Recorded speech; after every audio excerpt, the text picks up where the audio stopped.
Let's Talk Oculus, a VR podcast, is proudly sponsored by the good folks at Patreon. If you want to support the show, join us on patreon.com/Let's Talk Oculus.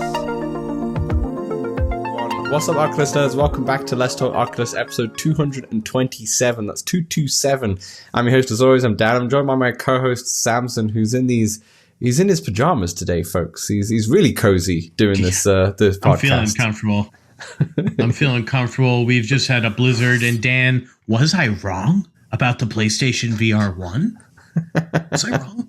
They're still going on in the YouTube world. No, for my birthday, I had some friends over, and of course, I had to make sure I had all the VRs set up. So I reset up the PlayStation VR1, and just removing the friction of having to set it up, I thus played a lot more this week. I mean, yeah, there's a lot going on with the PSVR1 if you've not got it plugged in, ready to go, because you have to plug it into the machine, and then you have to, in its own little box, and then you have to plug the headset into that box itself, and then you got to remember that the Move controllers need to be charged as well, because they're obviously very later after I remembered the Move controllers, I was like, oh, the gun controller. I was like, the aim. I got to charge that one up too. But we didn't get to any of that. I'll talk about all those experiences a bit later. But how are you doing over there? I'm doing well. It's not as cold as you guys who've had a massive blizzard and such, so it's not too bad. But yeah, I'm doing well. Excited to go through this episode. Did you have a nice birthday on Sunday? Yeah, it was it was a good time. Mostly I did the celebrating Saturday because Sunday was the blizzard prep. Yeah, fair enough. All right, thanks everyone for obviously joining us on this show of 227. Essentially, we've seen the mainline news story of Horizon Worlds is finally leaving VR. It's gone, or going rather, in terms of the VR sense. For some capacity, it's not going to be force-fed down our throats like it would be. However, it will be exclusive on mobile, so I guess the mobile app might still be gross, but maybe they'll separate that out at some point. Elsewhere, Teenage Mutant Ninja Turtles Empire City demo is out if you have PC VR. So if you have Steam, on Steam Next Fest, you have the demo. It's out from now or till March 2nd at 10 a.m. Pacific time is when it closes, so I think it's like 20 minutes long or so definitely get in there. We'll chat about that in part 2 as well of what we've been playing, so just kind of like a relaxed, easy podcast here as well. But Samson, as always, that's what I meant by jammies. That's why you're in your jammies. Yeah, you should have got a tea as well, and maybe some other stuff. But housekeeping, Samson? Just water. Oh, housekeeping. Discord, we've got a link just below if you want to join the Discord. It's completely free to join. A lot of chatter on that, which is always fun to see. And we have a journalist in there now with Live Open Mic now being Upload VR staff writer now. He is in there as well, so feel free to ask him some in-depth questions, because now that obviously he's at Upload VR, he's probably had a lot more time to play these games, to kind of have in-depth thoughts. He just put one up for Teenage Mutant Ninja Turtles, actually, which is a really good read, so definitely check that out. But yeah, join the Discord. It's completely free. We also do multiplayer meetups. I know there's an Iron Rebellion one coming up real soon. Come on down. I'll give the details on that later on when we talk about what we've been playing. There's also Walkabout. Obviously, we've got Walkabout Stuff channel, and you can also message in there. Healing Entree does a tournament every single week for Walkabout that you can post scores to as well. It's all good stuff, all fun and games. And if you like us so much, consider supporting us at patreon.com/Let's Talk Oculus. Even just $1 is always great to keep the lights on. $5 to get the show early on a Thursday. So definitely come on down to the Patreon as well. But whether you're Patreon or not, you can always write in to the show. You can write in at letstalkoculus@gmail.com. You can write in on Spotify, on YouTube, on Discord. There's a episode discussion and also questions channel. Feel free to put anything in there as well. And if it's worthy of adding on to the show, we will read it out. Just like these, I guess, 3 people, Samson, this first comment that we had here, 3 people said the same thing, and it's more of a correction of last week's episode. So do you want to read it out?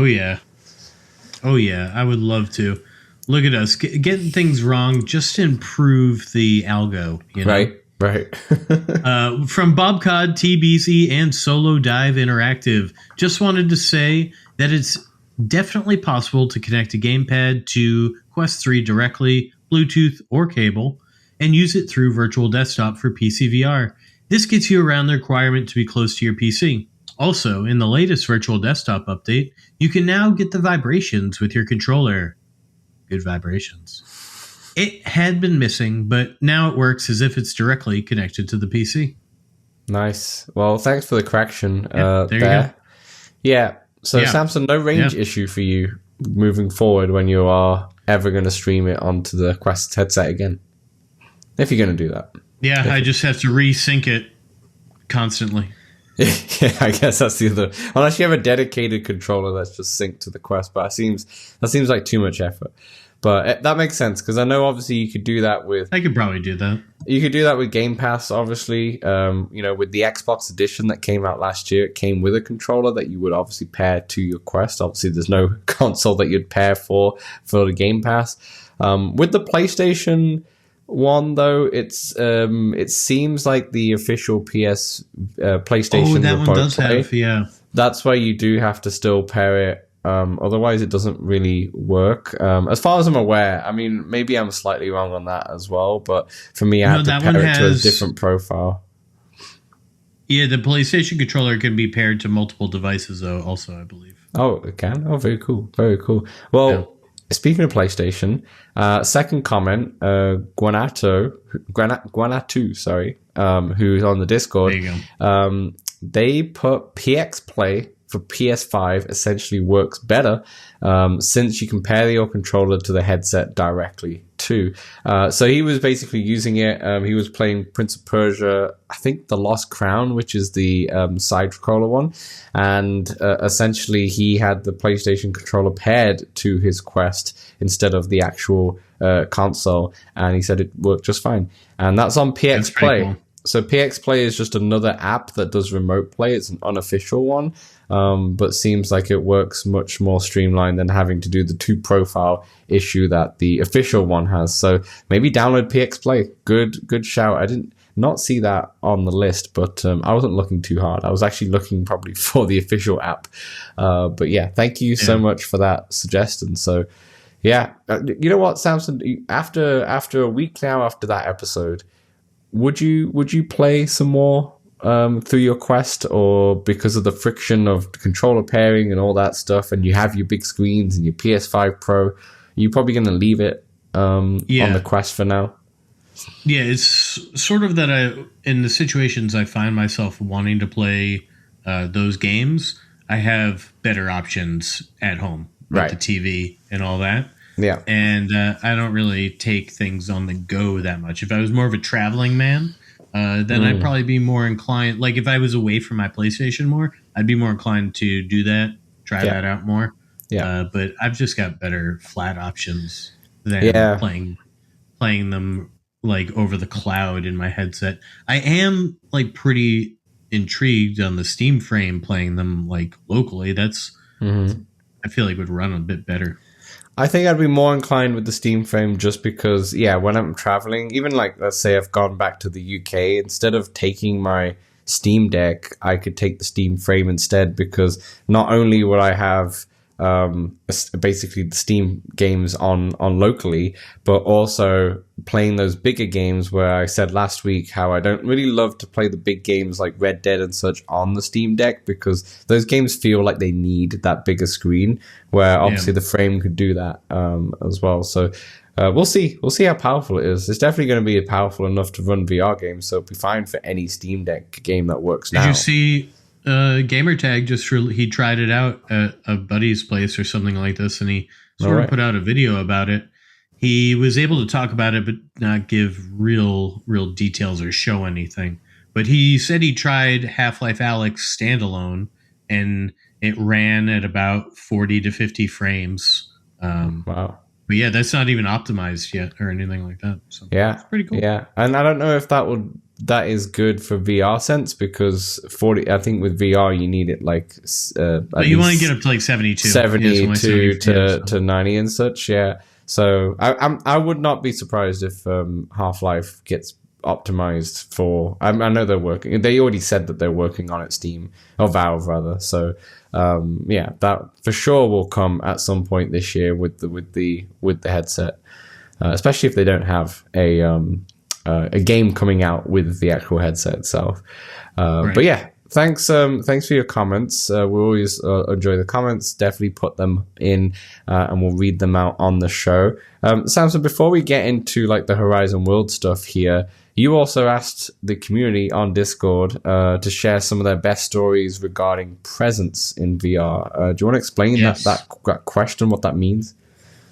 Yes. So last week, or maybe 2 weeks ago, I described how I said goodnight to the kid, and then somebody in VR came.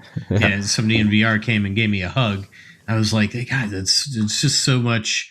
They were so immersed in all that. I know they're doing a joke and all that, but it got me thinking of the times where I've just been so immersed and really felt present in VR. And it happened. I remember maybe in the bowling game where somebody threw a bowling ball at me.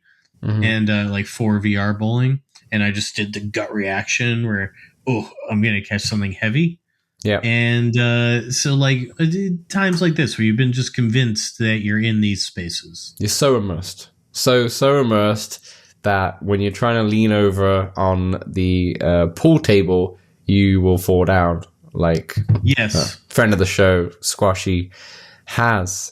So I think it was Guanadu who described that, but Squashy fell down the stairs or something like that when we played. Oh, was it the stairs? I don't think he wasn't like leaning on the table. He just fell in real life. Oh dear.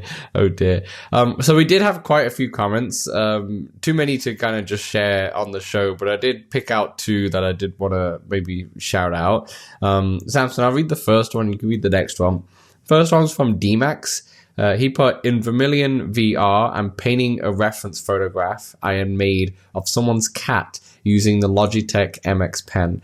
I had an itch behind my ear and raised my right hand to scratch the itch with the controller pen in that hand. And then I flinched when I accidentally touched the pen to my head, thinking I got paint on my head from the brush. It was only for a split second, but it was a delightful moment. That's really funny. I like that one a lot. That's amazing. I like that one a lot. That is exactly what I was talking about. Yeah, that's precisely. That's amazing. Oh no, the mess. Yeah. Oh yeah, no mess. Oh no, I spilled the paint. That's really funny. Yeah. Really cool. I didn't actually, obviously it makes sense, but didn't realize that the Logitech MX pen works with Vermilion, but obviously it makes perfect sense. For some reason, when I thought about the pen, I was thinking about, the like Figment and XR and those kind of tools and Gravity Sketch, but I didn't think about Vermilion. Every time I think about Vermilion, I think about Bob Ross now, every time. It just takes me to that. I think I can't remember who it was, but someone was like watching Bob Ross on a YouTube video in Vermilion whilst they were painting as well at the same time. And that's why I always think about it every single time. But yeah, very, very cool. D-Max, if you care to share this painting that you did of this cat, feel free in the Discord. Would love to see it. What's the second one, Samson? Yes, from Future Proof. I've got to say that my first introduction to VR with the 128 gigabyte Quest 3 that came bundled with Asgard's Wrath 2 was precisely that game that felt so real in the introductory tavern, able to pick up beer mugs and throw them and interact with the items. That feeling was amazing.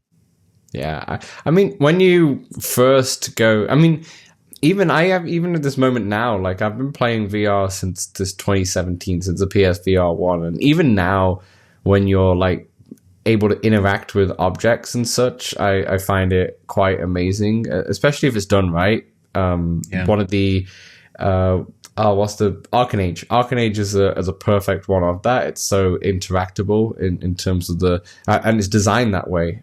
So in terms of immersiveness, it captures that all the way through in one of the best examples, and it's always cool. It's always really cool when it just works as intended, and that's what it's kind of all about, right?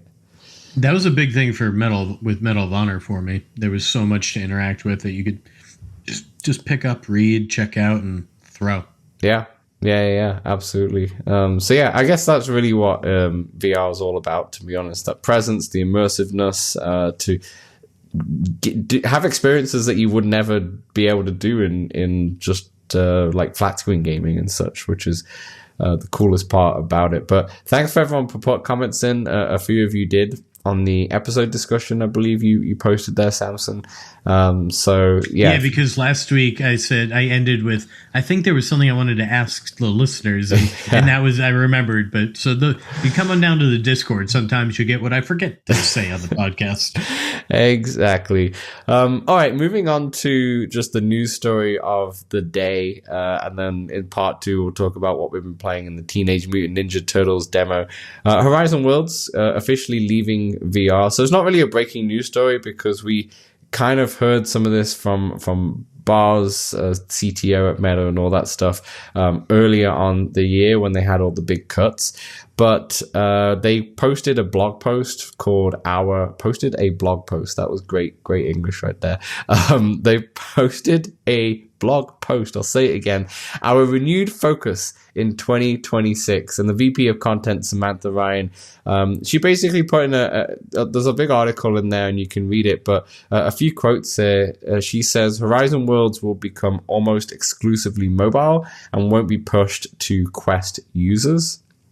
She also doubled down on Meta's support for VR games, saying that Meta will focus on funding and supporting third-party developer ecosystem instead of putting its own blockbuster VR games to compete with them. And whilst we're proud of the world-class work that Oculus Studios over the years, among 1P, 3P, I mean first-person and third-person apps, 86% of the effective time people spend in their VR headsets is with third-party apps. Now, that last quote I would say is a bit weird because in the end of the day, most of the apps are third-party, so I guess most people would be spending in there. But for the other two things, Samson, hooray, we finally got what we wanted. Horizon Worlds is going to be mostly exclusive mobile, and they're kind of going to go for the Roblox market and such through there and kind of stay away in... I guess you will still be able to do it in VR if you wanted to, but it won't be pushed, which means that when you go into the Quest headset, there isn't going to just be a Horizon feed with all the worlds. That's going to be disappearing, as well as in the store as well. She did a quote in the blog where like it didn't make sense with the store. She said they'd listen to feedback and all that stuff. But yeah, finally. It's going to be really good for third-party apps they'll get way more store presence or so much more app presence. Finally. Because they won't be competing. And yeah, honestly, I feel like even their first-party titles, I feel like they could have just funded, instead of buying those studios, they could have just been like, hey, make us these games. Yeah, just funded these things. So this seems like a pretty good idea. I can't imagine they'll fund anything as much as they funded those games, like their first-party titles. But it really gives me hope for the stuff we've been asking for, like the Baobab, like more maybe 3D movies, VR movies, things like that. More unique things. And for the love of God, Dan, please give me more ways to watch live events like sports or even concerts. Just more of that, please. More options like that. The date, like if they don't do something for the World Cup, right, I'm gonna voice some words. They got to, especially because it's in the States as well. Like I feel like that would give them more incentive to do something, to be honest. And they've got to. They've got to. It's kind of like basically taking a step back and going back to what Quest was like during the Oculus Quest 2 days, right? Where it was, we did have some big first-party titles for sure, like Assassin's Creed, and I guess Asgard's Wrath 2 did come out for the Quest 2, but that was more to do with the almost Quest 3 kind of side. But in the end of the day, it was more about those third-party content, and then with Meta just kind of like funding them and such. obviously Resident Evil, I think, ended up being first party because they bought that studio as well. And then what we also got is like the David Attenborough stuff in VR. That was something. We had a lot of concerts in there, albeit some of the quality wasn't good, but early days. And we got all of this kind of extra stuff, which was really fun, and what the VR system was about. And then since the Horizon Worlds has kind of been pushed, that kind of stuff has been on the back burner.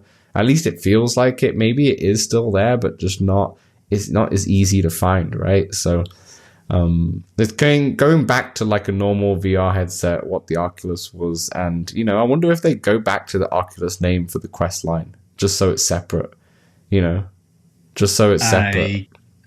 Usually... they won't go back, normally. Yeah, you wouldn't admit defeat like that. Yeah.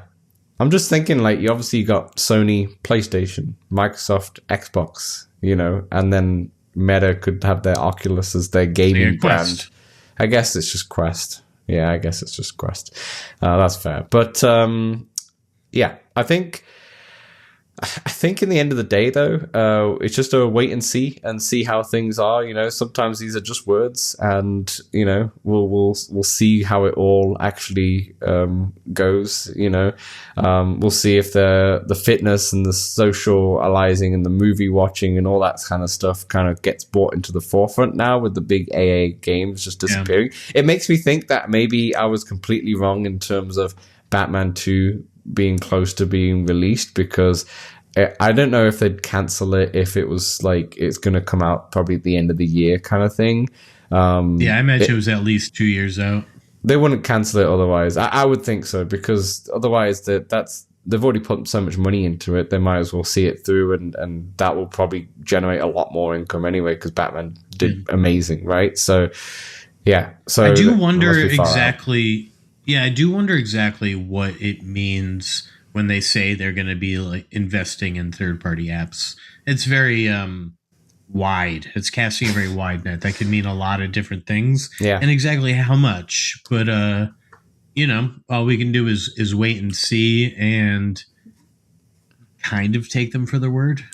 Yes. I mean, that means every other VR headset now will also be the same, where there's not really first-party content. It's more to do with third-party support, and it's up to Sony and Meta and Valve, for example, just to kind of put some money into third-party content, which is fine. There's not a problem.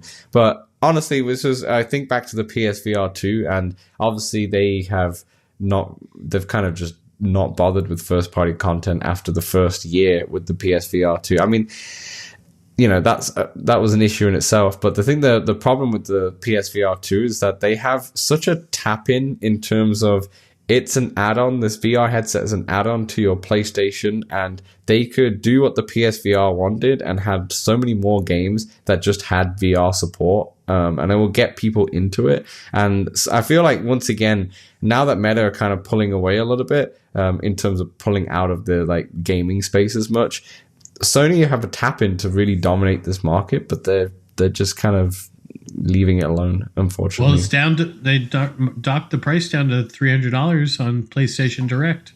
Yeah. At least for the time being in North America. I also don't think we know yet, which is weird, if Resident Evil 9 will get Yeah, we know. VR. It doesn't have VR support.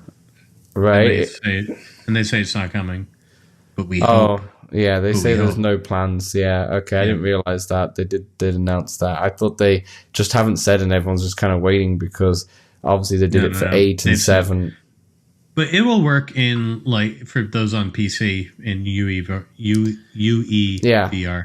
It's just a shame, though, because it's like it's there, right? But maybe it just doesn't, like, maybe with Resident Evil 8, hardly anyone did it in terms of to make it worth the investment, right? Which is sad. I remember, I guess this is, like, I remember with, obviously you got Gran Turismo and such, which is really good, but I remember when Xbox had their Kinect, and they also did the similar things where it was just like, every game almost had like support in some way. And with Forza, for example, the support was just when you go into like a garage, you could get up and walk around in your space, and you'd kind of walk around the car on the TV and such, which is kind of like what they're trying to get with a VR headset, but obviously a completely different system. But they had tried to do the same thing. Everything had a little support thing, which made people at least want to buy it just to check it out. Especially if it's cheap.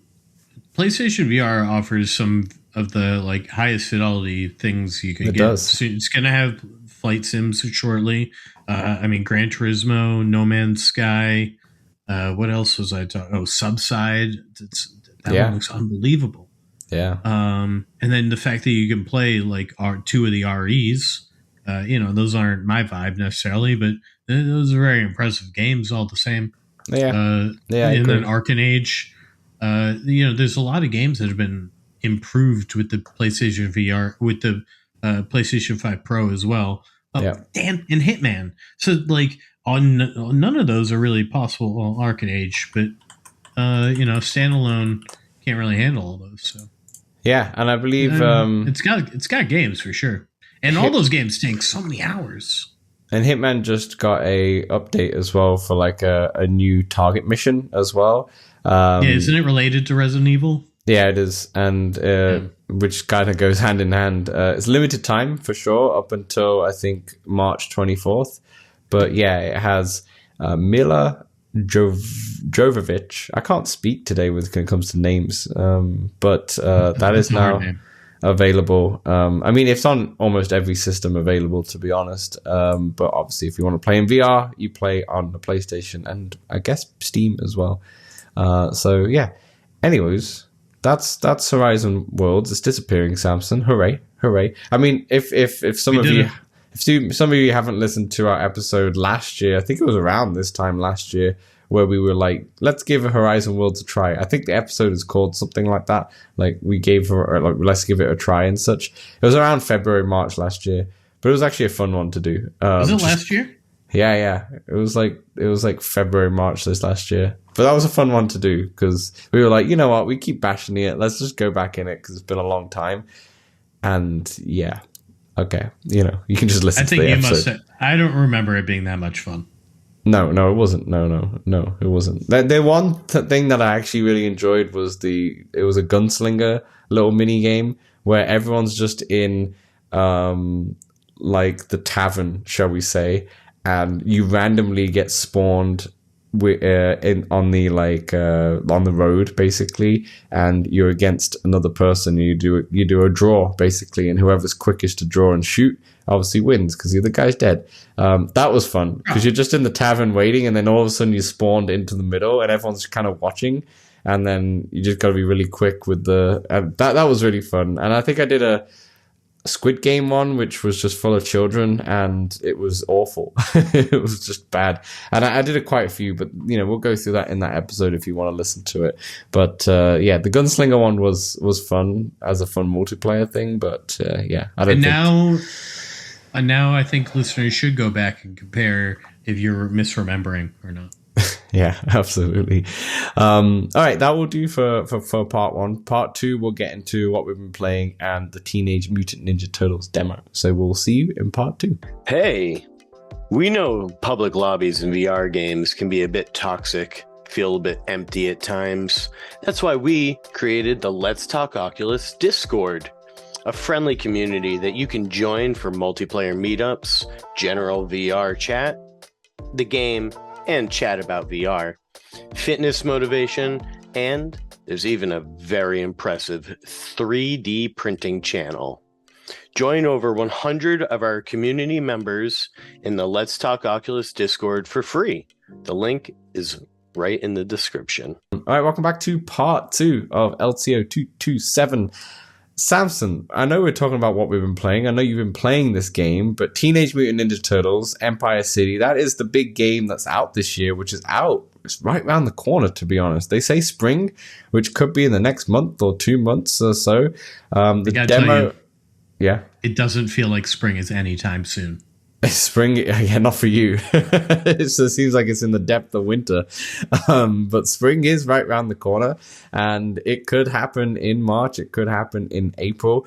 But the Empire City demo is available for everybody on Steam Next Fest, and you can just head to Steam, download that demo onto your PC, and then obviously run it through virtual desktop on your Quest or all the different methods. I mean, if you have a PC VR, I don't know why I'm talking to you. You know what to do.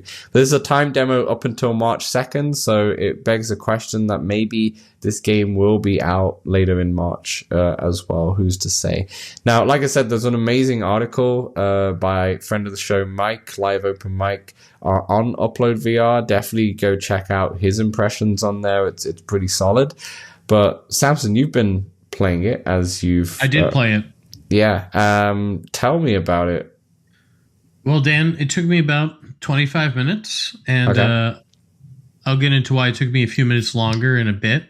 But it starts off... It plays like the tutorial of the game. So right. You start off, and you're just immediately... there's a little bit of an intro... like cutscene, if you will, and it plays like a comic book. So the things are coming in as panels, and then you got some voice acting, and you've got like a subtitle of their little character picture and what they say. And then so it plays through that, and then you're thrown in, and you're first Leo with the katana. And you're in a city landscape, and on the walls are like the tutorial things. So it'd be like press A to jump and this. So you're going through this and you're slowly killing these bad guys. And Dan, how's it feel? Yeah. It feels like if like Path of the Warrior modernized to today, right? So you're not looking at physics-based combat, and that is quite all right. Okay. I actually sometimes prefer it, because when physics combat is bad, it's bad. Right? Yeah, it's true. It's true. But it does mean the weapons and the fighting does feel a little floaty, a little. Kind of like Deadpool. Then? The first thing I did was cling my katanas together, and that made a sound, and I appreciated that. I did appreciate that. And I just came in flailing. Right, I'm just flailing on these guys. You can parry. You can put your katanas together and block. Yeah, and then they get a little stun, do a little shake, and you just give them a nice little whack. Yeah. I don't think you could decapitate or anything like that. It wasn't quite that bloody, but I feel like I do remember some blood there. Yeah. And so you play on through as Leo, and you're doing a little bit of platforming, and then you get to like the end of that part, and you are taken into the body of God. Who is next? I think it might have been Donatello with the bow staff, and the staff.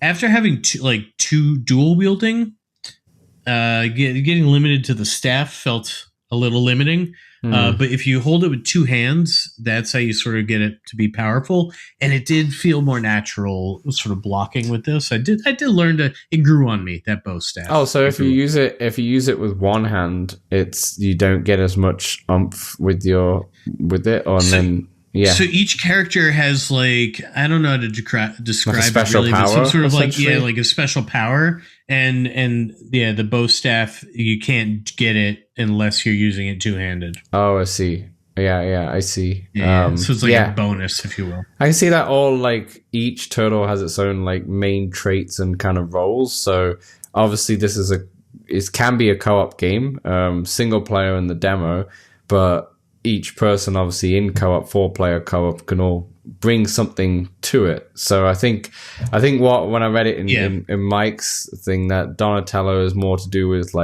hacking and puzzle solving and such with his gadgets that he currently has. Each character, as you're going through this tutorial, you're doing sort of the very basics of their specialty, if you will. I gotta say off the bat, a couple things I didn't like is that sprint is mapped to clicking in your left stick, and crouch, I believe, was clicking in your right stick. And Dan, I've the stick drift. I don't want anything to be clicked. You know what? I don't like clicking those things. I realized I have stick drift on my right controller, because when I pull up, I just bought new ones. You just bought a new one? Because when I go into like the library and I have my right basically controller, it starts to drift down. So I can't select anything as I'm drifting for some reason. It just won't let me select. Wait. I have to use my left. I have to just put it down and use the left controller in order to select things on the library now because of the stick drift. I've never had stick drift before. This is crazy. Yeah. This is annoying. It started to affect me on my left controller like a few weeks ago, and I was like, I'm going to order controllers just to have them. And then like last weekend while I was playing, I was like, this is too much. I've had enough. Yeah. I'm done. And I tossed the old left controller. I still have it. I kept it in the box just in case I ever really need one. And I use the new left controller now. Yeah. Fun. Very good. Let me get into the last two though. Mm-hmm.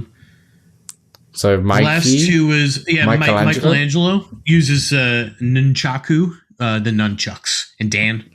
These were my favorite. You see, I'm whirling them around, and that's sort of how you get these ones to power up. So I'm loving it already, right? I'm just woo, woo, woo, woo, and you hear it, woo, woo, woo, woo, woo, woo, woo. And then I just walk into the enemies. Like I'm not. Oh, you're not really looking.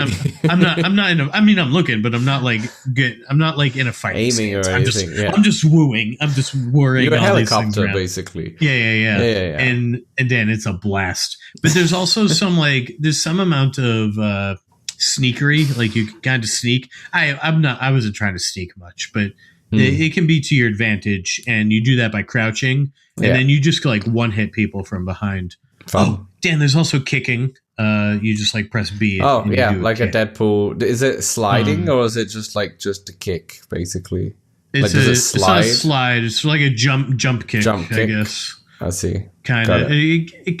Or kind of like Path of the Warrior, where I feel like there was some movement though. There's definitely a jump and then kick. Yeah, like Path of the Warrior. Yeah, and with the nunchucks, is it if you swing them faster, they do more damage or so, or I'm just thinking. No, that just gets them their power up or whatever. I see. Whatever that is. Got it. So this is just a chaotic play style, basically, of just. I will say that I died a few times, and it might have had something to do with the play style I chose. Yeah.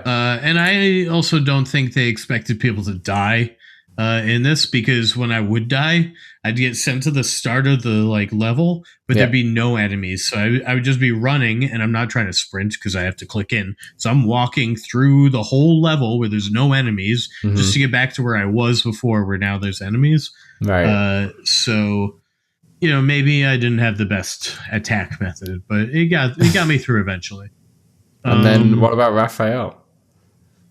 Yes, and then Raphael has the Sai daggers, if you will. Okay. And these were my least favorite. They're the ones that are just they're kind of tiny. They just feel like tiny little knives, Dan. I feel so helpless. I've just had two katanas, a bow staff, and then nunchucks, and then I little jab. You know what I mean? Yeah, a little shiv. Yeah. So that was my least favorite, but maybe it'll grow on me or whatever. That's fair enough. And his things defensive techniques, how I'm trying to block people with my fist. I'm way too close to these blades for my liking. So he's the muscle of the group, is what it looks like. The muscle. Gotcha. So he's more defensive, parrying.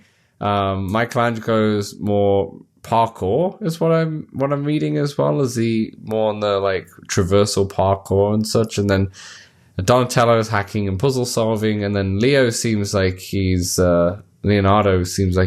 kind of just the average person in the end of the day, the average one with the katana. I will say that so you start off and you learn how to run and jump, and you can jump higher when you sprint and jump. And you can hold jump to jump higher, and then there's also a dash. So you can the furthest you can go is you sprint to jump, and then you dash. And the movement's it feels pretty fun to just run around and it's very simple, these levels, but depending, it could be fun. This platforming, I was having fun moving around, Dan. Fair. Tell me about the is there much comedic humor in this, I'm assuming, and the voice acting and such. Was there much in this demo at all, or not really? There's some chatter. There's some chitter chatter back and forth. I never really laughed out loud. Fair. But was there pizza? Was there pizza involved? Was there pizza involved? Each loading screen, I think, has piece of pizza. Fair enough.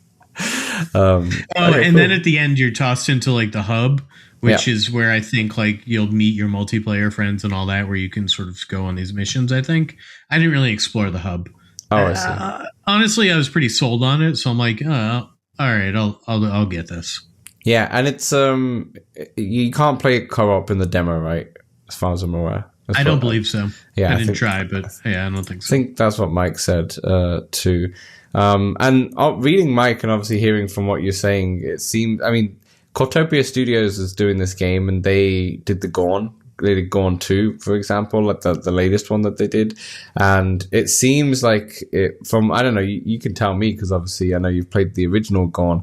It feels like a little bit of that's been taken into this game or influenced. I felt like Gorn was physics-based, but maybe I'm wrong. I just remember like whirling stuff around, like not really physics-based, but just like, yeah, I don't know. Gorn just feels like such a different game. It's like a sandbox game as opposed to this one. Yeah. I was just wondering if the combat was slightly bit, but yeah, it is physics-based for sure. So I guess it's a little bit different. So this one is more akin to Path of the Warrior, Deadpool. Yeah, Dan, it felt like Path of the Warrior with a Teenage Mutant Ninja Turtle skin on top. You know what? I love that. But there's more depth too. There's definitely more depth than Path of the Warrior. Like once I got back to the hub world, there were definitely menus and like, you know, things to search for and unlock. And perhaps I don't want to go so far as to say an upgrade tree, but I feel like there were things within these menus that made the game feel deeper than Path of the Warrior. That makes sense. That makes sense. Yeah. From my demo experience. That makes sense. So with it, in Mike's article, he put in the end there, this kind of makes him wanting more. He's like kind of left wanting more, which is kind of exactly what the demo should do. Is this how you feel as well with this? Yeah, that's sort of what I'm saying, Dan. I enjoyed what I had. Nice. And I look forward to seeing how this is expanded on. And honestly, if I get like a Path of the Warrior with the Teenage Mutant Ninja Turtle skin on it that I can play with 4 people, like it's pretty fun. That's pretty fun. I'm curious like how long each level will take. Like, are these going to be 20-minute, levels that I just like go on and have, I can be like, plan them out better as opposed to like, do I need a few hours or something like this? I imagine it's going to be short bursts, but we'll see. And then you don't want them maybe too short. I don't know. Well, Path of the Warrior is only like a 2-hour game, 2.5-hour game. It's very much of an arcadey kind of game. And it definitely wasn't set out to be more of a fleshed out game. If this could be just 5 hours, I'd be pretty happy. At $25, $24.99 USD, 4-hour experience would be really, really good. And obviously have the option. Get in that first discount. Yeah, that's true. And hopefully, if this does well, there's, expansions to this as well with like potential DLC of further story missions potentially. But either way, from what you're saying and what Mike's been saying on Upload VR, it sounds really fun. Yeah, for sure. Don't get ahead of yourself though, Dan. That's fair enough. And what about the, actually, I know you've talked about like the visuals and such, but is the art style very much akin to Path of the Warrior and Deadpool as well? Is that like cel shaded? Because it kind of looks like that on the screenshots to me. Yeah, it felt like I was inside of like a comic book? A Mutant Ninja Teenage Mutant, like a comic book or like the the cartoons or whatever. Like it all felt appropriate, and I was immersed. I was able to immerse myself in that world for sure. Very cool. Oh man, I'm very excited for this game. Very excited. I think it's going to be, at the very least, just a fun time. I mean, you can't really go wrong when it comes to $25 in the end of the day, right? So if it's just a fun little title that's not going to take too long, but just a fun one to play, kind of like, great segue here, Samson. Men in Black Most Wanted. So talking about what we've been playing, Men in Black Most Wanted. That was great, wasn't it? That was fantastic. That's the game that I've actually been playing a little bit over the weekend and such. And to be honest, when I was going through some of the games to play, I was like, oh, what should I play? This was on Sunday, and I was like going through, and for some reason, Men in Black was exactly what I wanted to play in the moment. It's just I kind of wanted a game that I didn't need to really worry about figuring it out how to play again, like an Arcane Age or a Ghost Town of these games are in depth. And I remember playing it back recently with the Quest Games Optimizer and going, oh shoot, I haven't played this for like a good month or so. I've forgotten how to play this. I need to learn this again. Where with Men in Black, it's such a simple game. It's actually really easy, just to kind of pick it up. And this is a good segue because from Teenage Mutant Ninja Turtles, because it actually has very similar art style. It's the same kind of cel-shaded art style. Different game in terms of obviously combat and such. The Men in Black's more of a shooter, an action shooter, shall we say, compared to a I don't know what you would call Teenage Mutant Ninja Turtles, a melee game, a melee action game, shall we say? Yeah. I suppose so, yeah. Oh, you can throw... I did try throwing my katanas as well. And so you can't throw your... oh, nice. Methods. Does it come back to you? Just Eventually. Nice. What happens when you die, by the way? Do you regenerate like Deadpool, or do you just game over? No, I just go back. Again? Yeah, so I guess you got sent back to the beginning of the level. Yeah, fair enough. But yeah, I wanted to play Men in Black, and I'm not going to lie, Samson, I'm having a great time. This is another game that's $24.99 as well. And this game, I talked about it a little bit when it came to December time when it came out. And I don't know why I bought it. I just felt like buying it because I had a bit of nostalgia for Men in Black, and it kind of tickled the itch that I didn't think I had, but it was there, and it's not a mind-blowing game by any stretch of the imagination, but it's just really fun. I played this with the Quest Games Optimizer, actually, and it did, by accident, I just put it on and it just automatically did it. And it does make performance it pop. Mode.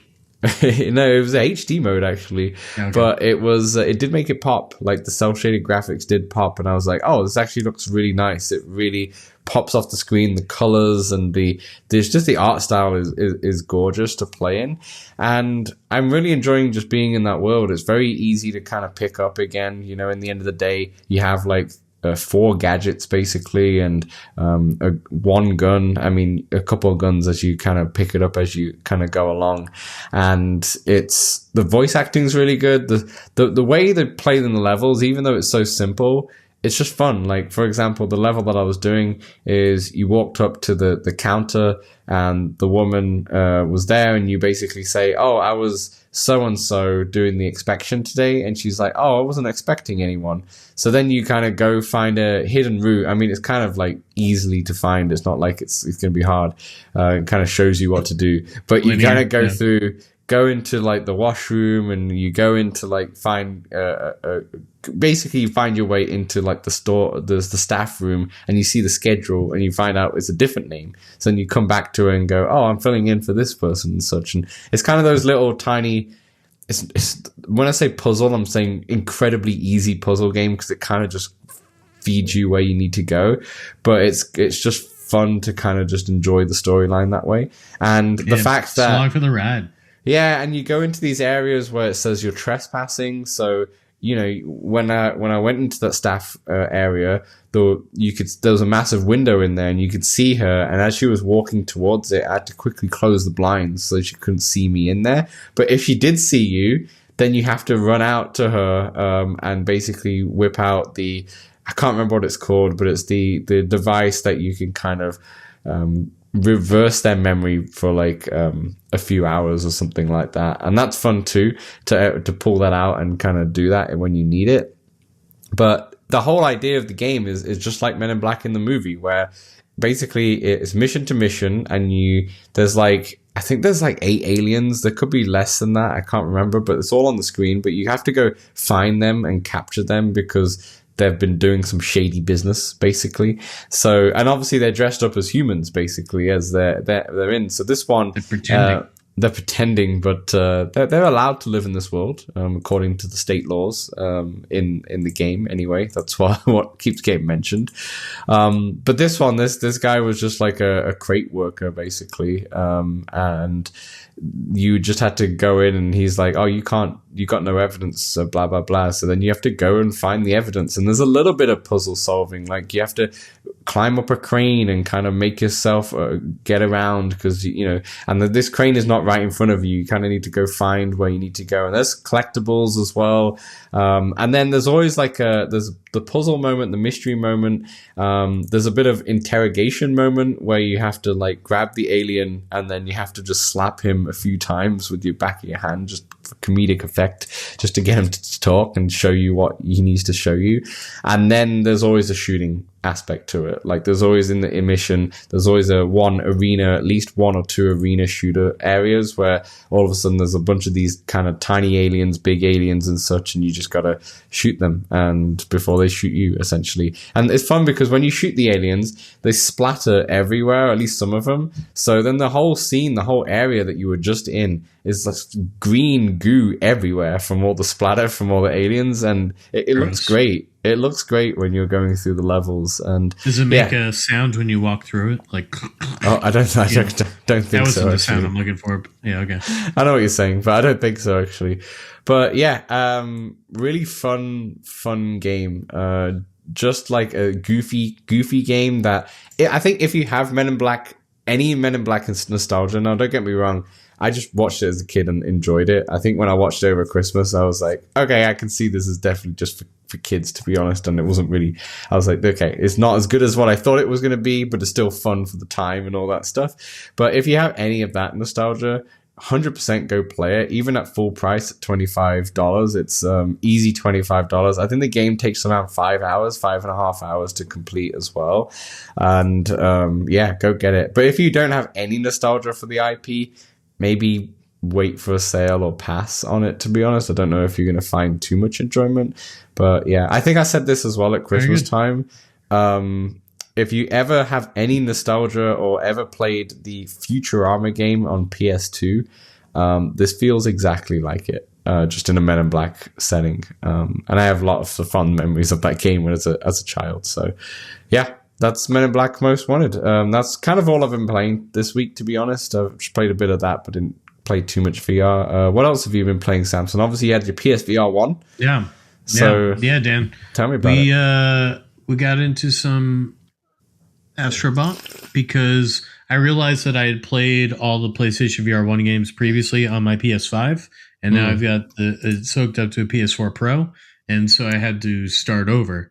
So I've restarted Astrobot. So I'm on World 1. I was like, you know what? This game is fun enough. I'm not even mad. I'll just replay that son of a bitch. It's great. Yeah, so I restarted that. I didn't get too far into Astrobot, but Dan, what I did spend a lot of time in was Wipeout, and that's pretty much how I spent my Blizzard, was in Wipeout. Sick. So my buddy Selly, who I went to the Arc with, I was like, dude, you gotta try Wipeout. And you know, I'm a little older than him. I guess he'd never played a Wipeout game. So you know, it's a nostalgic game for me, but you know, it missed his radar.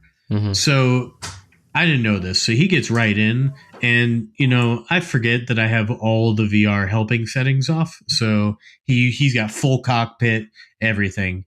And he made it through the race. And then he laid on the couch for a few hours. It's intense. It's intense. Because he got knocked out. Yeah. Yeah. And then my other buddy got in and he did a race after watching it like on the TV. And he wasn't as motion sick, but he was like, yeah, one's good. But Dan, I realized afterwards that I had mostly played Wipeout, a little bit of the single player, but mostly multiplayer. So I only had like the slowest vehicles unlocked, and that's what he got sick in. So I just started crushing the single player, and eventually I got to the really fast ones where all of a sudden the tracks are like there's no walls, you're just flying off. It'd take me 15 restarts to learn one lap. I remember that. And once I learned the lap, I'm like, all right, I got this. But Jiminy crickets. It's like dude.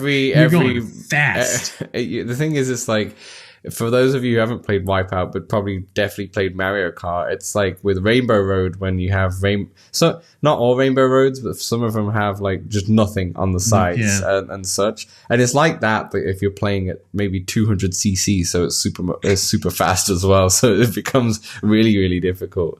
What Wipeout is all about is like learning the whole lab. So you just got it memorized. So you just kind of like not even reacting to things, you're just kind of going from memory, because there's some turns where you're meant to hit the speed boost pad, but immediately you're hitting a turn, so immediately you're having to hit your left air brake to just like turn. And it's not like driving a car where you gotta like peel out or whatever. You can go and it's just such it is peak racing in VR.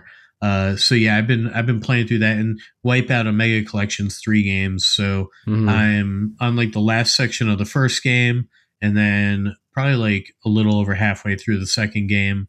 And then I haven't yet done. Have you ever played Dirt Rally on the PSVR1? Dude, no, and you can't play it anymore. What do you mean you can't play it anymore? It's delisted. No way. What? There's no like physical? No, so you can buy the physical disc, but it came with like a code or something. So good luck finding that. Oh man, that's so sad. That's so sad. That was a really good game too. I remember playing a bit of that on the PSVR1, and I think Dirt Rally in itself was just a fun game to play, especially the one that was on PS4. But in VR, I think you would have loved that. But unfortunately, I guess it's gone if someone has a PlayStation 4 with it loaded. Well, someone's already got it, yeah. But yeah, that's Wipeout, and I'll probably be pounding a lot more of that. While I can get away with having PlayStation VR hooked up in the living room, I'm gonna just keep playing it. Nice. Got into some GT7. So Marcel's also really into GT7, as previously mentioned. And so I was like, yeah, I've got to get back into this. So I started doing my dailies. I've done the last 2 weeklies. Well, like 90% of them. I don't mess with the touring cars, Dan. The tourings where you got to deal with the tire wear and your gas. Look, that's a little too real life for me. Okay. You got to deal with your gas as well. Oh my gosh. Yeah, dude. I like it's already a simulation game. Like, right. Some people give me shit for playing automatic, but you know what? There's too much to think. I don't want to have to think about all that. Like, I get it. Like, it makes it a little bit more more to do in the game to play manual, but look, I'm just trying to have fun, zone out, and race, man, and enjoy. Dude, so in GT7 on the PS5 Pro, Dan, some of the cars have reflections in the dashboard where it's real time with your avatar. So like, I'll be looking at myself like and move like I get lost in the immersion of it. And your rear view mirror, you can move, and it moves with you a bit. Your side views are stay the same. What else did I realize? I also realized the cars you're driving by, their side mirrors are rendering, so like you can see their mirrors like mirroring. That's crazy. The amount of detail. Yeah. It's insane. I just get lost, and then when it's raining, you just the sounds. Everybody's got to get GT7 an experience in their life. Oh man, and it's just such a different racing experience from Wipeout, but both are so incredible. In fact, Marcel said after playing Wipeout, he's like, that makes GT7 look really slow. Yeah, I guess so. I mean, even when you play the super fast cars, it's just not as quick as Wipeout. Gosh, man, I haven't played Wipeout for ages. It was a great game. So good. I used to love it on the PSP. PSP Wipeout was like my first game. I got it on there, and it was so good. Wipeout Pure, I think it's called. Never had the handheld PlayStations. No, I had both, but I got the PSP on my birthday. We had got the PS Vita because we had so much like GameStop credits, and so we just had to use it because it wasn't GameStop, it's called something else in the UK. It was called GameStation, and basically they were going out of business, and we had like £200 worth of credits, so we just had to buy something, and the PS Vita just came out, which is why we bought it. So it never felt the same, but the PSP I had it on my birthday and had Wipeout on disc with it. So good. So good. Yeah, Wipeout on the PSP is really good. I mean, I guess maybe you could get it for the Steam Deck. Maybe. But you got VR version and the PSP. I mean, PS5 version's fine anyway. I'm actually terrible. I don't know about terrible, but I'm way worse in third person Wipeout for sure. I have a much easier time playing that first person. Except when you go off a jump, you've got to hit forward on your joystick to get your nose down. Otherwise, you're just like, I got no idea where I'm going, and you sail. It's kind of how I wish that would be the Star Wars pod racing game, which would be basically like Wipeout, right? Essentially. Dude, yeah, I got that sense too. Yeah, right, for sure. I hope it comes. What else I got into, Dan? Quake night last Wednesday we had, and I think we had a good amount of people there, 7 or 8 people again. Squashy, Centron. We had our LTO server again. Shout out to Centron, thank you. Void came out. Earth Witness, I believe. Sorry if I'm forgetting any. Oh, TP I think came out for a little bit too. And yeah, we just played Quake Arena. Cycle through the maps, and it's super fast paced. We're all on a meta call, just chatting with each other, having a great time. Dan, that is a really fun, fast paced game that I don't really have much nostalgia at all for Quake. In fact, I would love for Unreal Tournament to come to VR. You have nostalgia for Unreal. I have the Quake nostalgia. Quake 3 was a big jam on the PC on those. Yeah, I think I had Unreal 2000, one of the something like that. And I remember I'd have this is back in the day where I think like the family computer was my dad was mostly using for work. So like if he'd get off, be like, all right, now I can get on and get some Unreal going. Good times. Yeah. It was a good thing my dad always wanted a high-end computer for his work because it meant I got to play games on it when he wasn't working. Yeah. And last but certainly not least, Iron Rebellion. Dan, Iron Rebellion is $24.99 these days. I'm going to plug our game. We'll be playing on March 1st. That's 3/1 at 2:30 Eastern time. It's 2:30, like the dentist. And also at 8 p.m. Eastern time. I think we got a decent sized group for both sessions. There's 4 or 5 in both sessions at the moment, I think. Yeah, and we'll see. We haven't even, we got a few other. Squashy put it out in his Discord as well. Iron Rebellion is a VR multiplayer sci-fi mech shooter that puts you, yes, you, in the seat of a mech, Dan, in the pilot seat of a mech. And you can customize your mech. Mine is pink and purple, I think, and maybe it's white checkers. I don't know. You could do crazy stuff, whatever you want.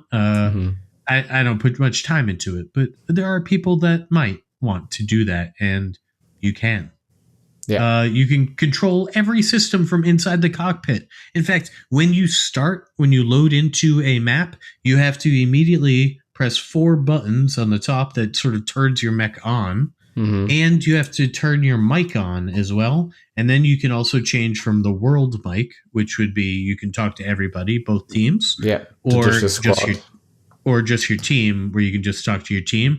It was a time where I forgot to turn my mic on, and I just kept talking, and people kept responding, but to me, weirdly, like on time. And so I wasn't sure if my mic was off. Yeah. But then eventually I pushed a button, and then they were like, "Oh, hey, how you doing?" And I was like, I see. Yeah.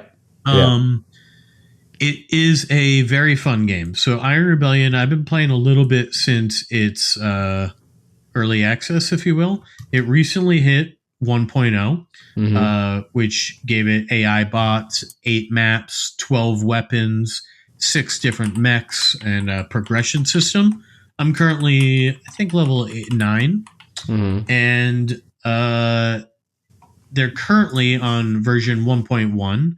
They're going to be having a flat screen mode. They want HOTAS support if it's balanceable and doable, and Steam Workshop mod support. There are like custom maps, like user created maps, but I don't know how they got in there yet. Yeah. And then further down, version 1.5. So this is we're talking roadmap, not out yet. They want to have a single player / co-op like experience. It kind of sounds like maybe some sort of horde surge mode where you'd be going through like waves and then have to go somewhere else, go through some waves, kind of like a Gears of War would used to play. And then bigger game 2.0, if they're able to make it there, and its game's popular and all that, they want a persistent multiplayer where you wage war over multiple base map locations, captured planets, etc., pushing front lines and taking over solar systems, and just like a fuller, richer single player experience. So I'm really hoping to get to that co-op single player experience. Because really, this is the most fun mech game. It feels so great. I play my swivel chair, and you move. I'm always like trying to use the joystick at first to move. Yeah. Like, oh yeah, you like physically move your arms like back and forth, like the mech. It's so immersive to be. You feel like you are your mech. You and your mech are one, and. Oh, also, I always forget how to change like the weapons and all that, and it's just push the joystick up or left or right, and I'm like, oh yeah, the like directions are buttons when you don't need to use the joystick to move. Very cool, very cool. And I haven't hopped in yet. I haven't jumped into this game. I should play it. I see if I'm free on this March and see if I can just join you guys there for at least one of those sessions. I mean, 1 or 2 games each game's I feel like about no longer than 20 minutes, 10 to 20 minutes. Yeah, fair enough. You obviously into your PS1 classics as you're kind of building your collection. Have you ever played Future Cop LAPD on PS1? No, but I did get that. I picked that one up in my splurge of looking at old games that I wanted to play. Freaking loved that game as a kid. Like I played it to death. But for the mech that you play as, for some reason, just reminds me of the Iron Rebellion mechs as well. They kind of look the same. Now that I'm thinking of it, it does. Yeah, I watched a Josh Strife plays Josh Strife Hayes video on it. I haven't played that game since I was about 6 years old. But it's also got a co-op. Yeah, it does. Yeah. I used to play with my uncle. But the co-op. You play as one life bar, so it's much harder. What in the Future Cup? Yeah. You have a shared health bar. Oh, fair enough. Yeah, which is a very challenging co-op method. Yeah. Oh man, what a game! I got to get this on Steam Deck. Anyway, I also wanted to say that's everything that you've been playing, right? I believe so. There's a little Teenage Mutant Ninja Turtles, and that's it. Yeah. What I wanted to say as well, just to kind of close the loop on the Dirt Rally stuff. Obviously, you said that there needs a code for the PSVR1, and that doesn't exist. It's been delisted. Really interesting, right? So for Dirt Rally 2, that is on Steam, and you can get it, and it works for VR as well. And on PC, you're good, yeah. But apparently, the PC version on Steam VR runs awful. Like it just doesn't play that well. It's just not really a good game. It's a good game in terms of flat screen, but doesn't really work that well on VR and just isn't great. Okay, and it's like it's cheap as anything, and you get on sale all the time. It's on Steam and all that stuff, right? However, it's also on the Oculus Rift store, which is still a thing for now, at a full price of $60 USD. Okay.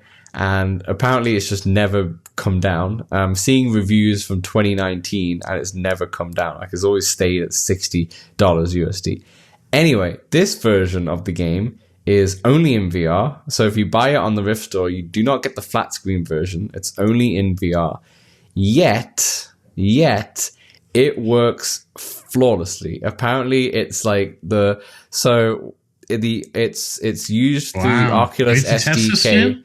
It's the Oculus SDK version, so it's optimized, and it's only available through the Oculus Store at full price. And it's only VR mode, as mentioned. However, it plays so much better, and a lot of people saying this game is amazing, but giving it 1 star because of how expensive it is and how it's only locked to Rift. Where if you buy it on Steam thinking you're going to get the same thing, it does not work well in VR on Steam. It just is not really optimized for it, which is so weird. Makes sense. And it's also 100 gigabytes in size. That as well. makes sense. So you could use it with like your Metal Link or whatever. Yeah, and you can use it with a wheel as well. Actually, that's how you play it. You use it with the wheel, to be honest. That's what's supported. So I don't know, Samson. Unless you want, if you does want, it support the touch controllers? No. It's not what it says here. It says you need a wheel? It says supported controllers racing wheel.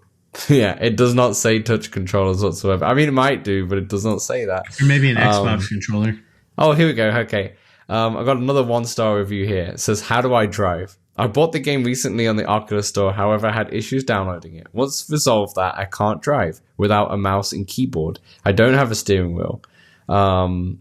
I really hope it's not the only way to play this game. Can anyone help setting up the Rift S controllers? So it doesn't work. You have to just use the mouse and keyboard, which is hilarious in VR, or use the steering wheel. And you can't use an Xbox controller or anything. That's crazy. No. So it's crazy. You got a lot of people with like 4 or 5-star reviews saying it's an excellent game. It's really good. And it's quality for all VR racing fans. And I think you got multiplayer, but I'm assuming there's not going to be many people on there for now anymore. But yeah, you can play it it's 80 frames per second, and yeah, it looks fantastic. But the Steam VR version, it pans. I don't know if the Steam VR version ever got updated, but this is just a funny like loophole that I've just seen. Yeah, and yeah, right. I don't know, Samson. If you had $60 USD burning in your pocket and you wanted to try it, go for it. Or a lot of meta bucks saved up. Yeah, exactly. Go get this game because I feel like you'll have a great time. But obviously, the wheel's the best way to play anyway, but the fact that you don't have the option is mental. It's mental. I mean, I'd prefer to use an Xbox controller or something. It seems crazy. Right. You can't even do that. No, you can't. No, not according to what it says. Keyboard and mouse, or use the racing wheel. That's quite funny. Anyway, that's pretty much it, Samson. There's not much else to talk about on this show. Once again, no real games are coming out this week. It's really slow on the games. I mean, there are some like small indie titles, but nothing that's really capturing my attention that's worth kind of sharing on the show. But obviously, let me know if we've missed anything. Just let us know. But aside from that, Samson, that's all she wrote. That's all she wrote. Yeah. Well, nice job. We did it. Nice job. Hopefully this week I don't have any screw ups. Yeah, maybe. And if not. I do, get in the comments. Get in the comments. All right. I've been Dan. He's been Samson. Thanks everyone for listening and watching. Join the Discord if you haven't already, and we'll catch you next week.